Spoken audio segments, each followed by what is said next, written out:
परमात्मा की यात्रा सरल भी है और कठिन भी ये यात्रा है। सरल इस अर्थ में है कि परमात्मा चारों ओर मौजूद हैं। हमारी श्वास श्वास में परमात्मा है, हमारे रक्त के कण कण में परमात्मा है। इस जगत में परमात्मा के अलावा कुछ है ही नहीं। परंतु ये यात्रा कठिन भी है। कठिन इसलिए क्योंकि हम परमात्मा की तरफ ही नहीं देख रहे, सब चीज़ों की तरफ देख रहे हैं।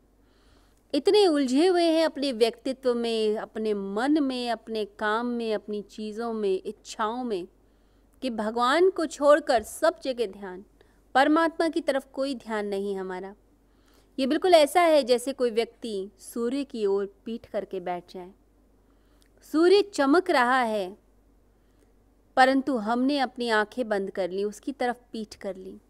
परमात्मा चारों ओर हैं परंतु हमने ही अपनी आंखें बंद कर ली अपने अहंकार के कारण। ये अहंकार ही मार देता है मनुष्य को। भगवान कहते हैं करोड़ों करोड़ों लोगों में कोई एक व्यक्ति प्रयत्न करता है परमात्मा की तरफ चलने के लिए, कोई एक व्यक्ति। बाकी तो इस संसार के खेल खिलौनों में ही खुश हो जाते हैं, छोटी छोटी बातें उनमें ही प्रसन्न रहते हैं। होना तो यह चाहिए कि सब प्रयत्न करें और कोई एक या दो मनुष्य छूट जाएं, लेकिन होता उल्टा है। ऐसा क्यों? क्यों एक या दो लोग ही प्रयत्न कर पाते हैं? भगवान समझाना चाहते हैं श्लोक के माध्यम से कि मैं तो तुम्हारे पास हूँ ही भीतर। जैसे मछली सागर में प्रवेश करती है, घूमती है, उसी में जीती है, कभी बाहर नहीं निकलती। कभी कोई मछुआरा निकाले बाहर तो उसे पता चलता है कि बाहर भी कोई दुनिया है, फिर दोबारा जैसे ही अंदर डाल दिया फिर से सागर में प्रवेश कर जाती है। सागर से बाहर निकलकर ही उसे सागर का अनुभव होता है, समुद्र का अनुभव होता है। परंतु हम सभी जीव, हम तो हैं ही परमात्मा में शुरू से, हमेशा से, और बाद में भी परमात्मा में ही रहेंगे, उसी में ही हम डूबे हुए हैं।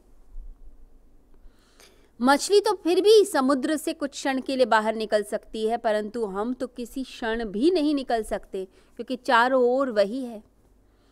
तो मन की जो फिलॉसफी है, साइकोलॉजी है, वो यह है कि जो चीज़ हमारे पास नहीं होती हम उसकी तरफ भागते हैं। जो चीज़ ज़िंदगी में उपलब्ध नहीं वहीं मन जाएगा, ये मिल जाए तो मैं बड़े शांति से सोऊंगा।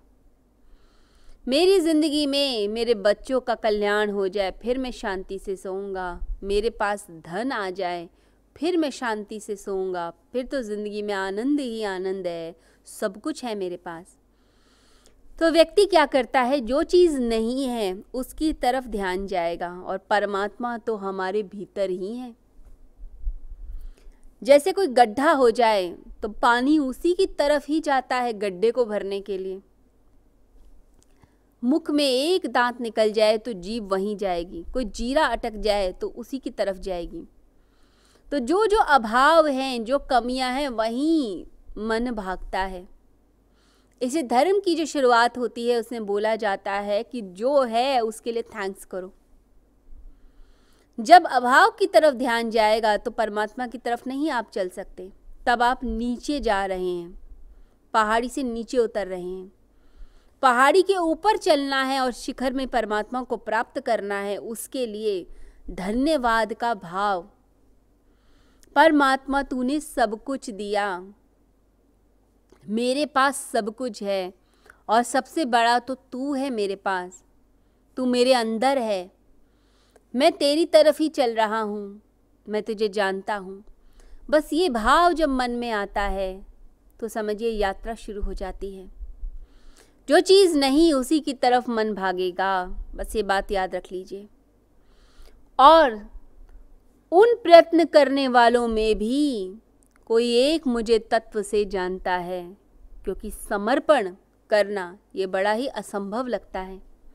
लोगों को लगता है हमने तो समर्पण कर दिया, परंतु जैसे जैसे भीतर प्रवेश होता है तो समझ आता है कहीं ना कहीं मैं है, कहीं सम्मान की चाह है, कहीं धन की चाह है, कहीं चीज़ों की चाह है। वो मैं अटकी रहती है कि मैं कुछ हूँ।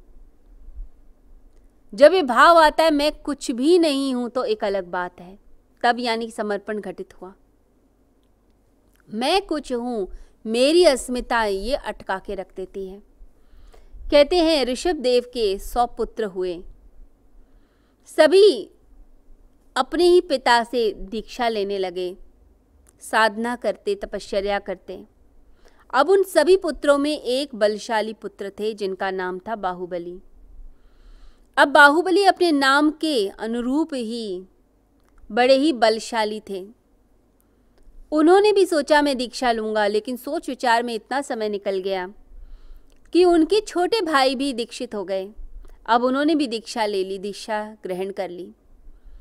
अब दीक्षा का नियम होता है कि अगर कोई पहले दीक्षा ले, चाहे वो छोटी उम्र का ही हो, आपको उसे नमस्कार करना चाहिए, प्रणाम करना चाहिए, क्योंकि वो आपसे बड़ा हो गया। तो आध्यात्मिक एज स्टार्ट होती है जब आप दीक्षा लेते हैं, तो वह आध्यात्मिकता में उम्र में बड़ा हो गया। अब बाहुबली के अहंकार को ठेस लगी कि अब इन्हें भी नमस्कार करना पड़ेगा, ये तो छोटे बच्चे हैं, छोटे बालक हैं, मैं इन्हें तो नमस्कार नहीं कर सकता। चलो साधना ही करनी है, तपश्चर्या ही करनी है, खुद ही कर लेंगे, क्या ज़रूरत है किसी गुरु की और क्या ज़रूरत है किसी दीक्षा की। तो कहते हैं बाहुबली ने घनघोर तप किया। तप करते रहते शरीर इतना बलशाली कि सब तरह के तप, सब तरह के व्रत, जप, जो बताया गया, उपवास बताए गए, वो सारे वो करते ही चले गए पूरी भावना से। बस पूरा ध्यान परमात्मा में। उनके तप की ख्याति दूर दूर तक फैल गई। उनके पिता तक भी ये ख्याति आई। पिता मुस्कुराए कि बाहुबली तपश्चर्या कर रहा है, लेकिन एक सवाल सबके मन में था कि तपश्चर्या इतनी घनघोर हो रही है, अभी तक आत्म साक्षात्कार हुआ क्यों नहीं, क्या अटकन है। अब पिता को जब पता चला तो मुस्कुराए कि एक ही तिनका रह गया है, वो है मैं का, अहंकार का, कि मैं अपने आप कर लूँगा, मुझे सब पता है। तो उन्होंने क्या किया, उनके पिता ने बाहुबली के अपनी सबसे छोटी बेटी को भेजा, अपनी पुत्री को भेजा। अब पुत्री जब अपने भाई के पास गई तो देखती है बाहुबली तपश्चर्या कर रहे हैं। इतना शुद्ध अंतःकरण हो चुका है, ध्यान में सब कुछ भूल बैठे। जैसे हम योगियों की तस्वीर देखते हैं कि बाल बड़े हुए, और पशु पक्षियों ने भी अपना घर बना लिया है, कानों में भी, बालों में भी चींटियां चल रही हैं। बिल्कुल ऐसा ही उन्होंने साधना करी। चारों ओर मिट्टी का ढेर इकट्ठा हो गया, चींटियों ने भी बिल बना लिए। अब बाहर से ही अपने भाई को ये अंतःकरण में झांकती है, एकदम शुद्ध है।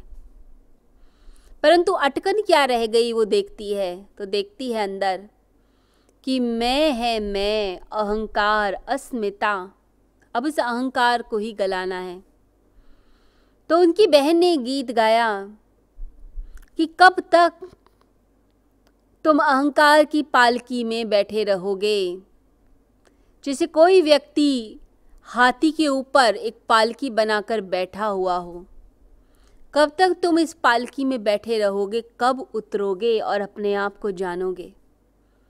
तो बाहुबली का अंतःकरण इतना शुद्ध हो चुका था कि जैसे ही ये आवाज़, ये करुण पुकार सुनी, भीतर से जैसे वो मैं, वो अहंकार एकदम नष्ट हो गया। कहते हैं उसी समय उनकी समाधि लग गई, और समाधि से जब बाहर आए तो अपनी बहन को दोनों हाथों से प्रणाम करके नमस्कार किया, सिर झुकाया, और उसके बाद आगे चले गए। तो ये जो मैं है, ये जो अहंकार है, यही इंसान को नष्ट कर देता है। जब भगवान कह रहे हैं कि हजारों करोड़ों मनुष्यों में कोई एक प्रयत्न करता है और उन प्रयत्न करने वालों में भी कोई एक मुझे तत्व से जानता है। इसका मतलब है कि परमात्मा की तरफ अगर आप चलना शुरू कर रहे हैं तो आप सौभाग्यशाली हैं। आप साधना करने का प्रयास भी कर रहे हैं, सोच भी रहे हैं, तो भी आप भाग्यशाली हैं, क्योंकि सभी मनुष्य नहीं करते, सभी भोग योनि के हैं, सभी इच्छाओं और वासनाओं में लिप्त हैं। उनकी आंखें बताती हैं कि वासना ही वासना है, लालच ही लालच है। लेकिन कोई एक मनुष्य यदि प्रयत्न करता है और उनमें भी कोई जान रहा है, समर्पण कर रहा है, तो अपने आप में एक अद्भुत बात है।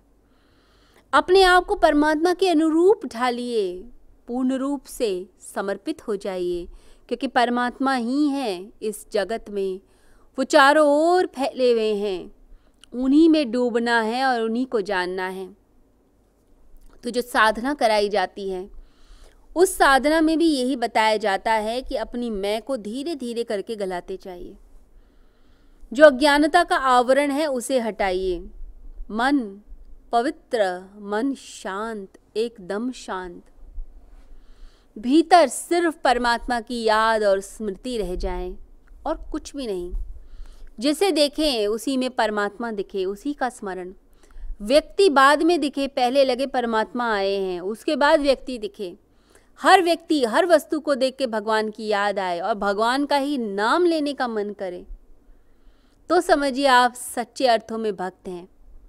ये भक्ति योग का जो षटक है, ये भक्ति योग का जो हम पाठ कर रहे हैं, चैप्टर 7, इसके अंदर भगवान सिर्फ और सिर्फ आप किस प्रकार से भक्ति कर सकते हैं, किस प्रकार से परमात्मा से जुड़ सकते हैं, इसके बारे में बता रहे हैं। इस चैप्टर का नाम है ज्ञान विज्ञान योग। किस प्रकार से ज्ञान प्राप्त किया जाए, कौन सी विधि आए, किस प्रकार से भक्ति जागे, ये बताया जा रहा है।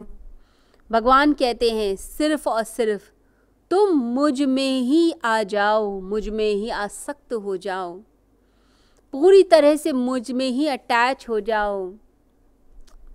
मन में और कोई संशय नहीं। लोग डाउट करते हैं, इसके कारण उनकी भक्ति परिपूर्ण नहीं होती। हम जब प्रार्थना करें तो पूरी तरह से निष्ठा के साथ करें, भक्ति करें, निष्ठा के साथ करें, भगवान का नाम लें, निष्ठा के साथ लें, कोई संशय नहीं, अनन्य भाव से। लोग आपकी भक्ति में विघ्न डाल देंगे, इसलिए कभी जब आप प्रार्थना या साधना करें किसी को न बताएं, क्योंकि लोग आपकी भक्ति को तोड़ेंगे, आपके विश्वास को तोड़ देंगे और फिर आप वहाँ तक नहीं पहुँच पाएंगे जहाँ तक आपको पहुँचना है। इसीलिए मन में जो भाव आए उसे मन तक रखिए और साधना कीजिए। लोग डाउट डाल देंगे और उसके बाद आपकी वो मनोकामना पूर्ण नहीं होगी। मनोकामना पूर्ण होगी जब आप कोई संशय नहीं रखेंगे, कोई डाउट नहीं रखेंगे। हमारे सबकॉन्शियस माइंड में जैसे ही डाउट आ जाता है तो वो चीज़ पूर्ण नहीं होती। सबकॉन्शियस माइंड तब चीज़ों को पूर्ण करता है जब कोई संशय नहीं होता। इसीलिए प्रार्थना करें, दिल से भक्ति करें और परमात्मा का नाम दिन रात लीजिए। भक्ति में जो व्यक्ति डूबता जाता है और ज्ञान प्राप्त करने की कोशिश करता है, वो अपने आप में पूर्ण योगी बनता है। जिसका चित्त परमात्मा में ही लगा हुआ है और परमात्मा को ही प्राप्त करने के लिए जिसने अपने जीवन को लगा दिया, वो व्यक्ति अपने आप में धन्य है, सौभाग्यशाली है। और ऐसे व्यक्ति का इस संसार में होना संसार का भला करता है, कल्याण करता है।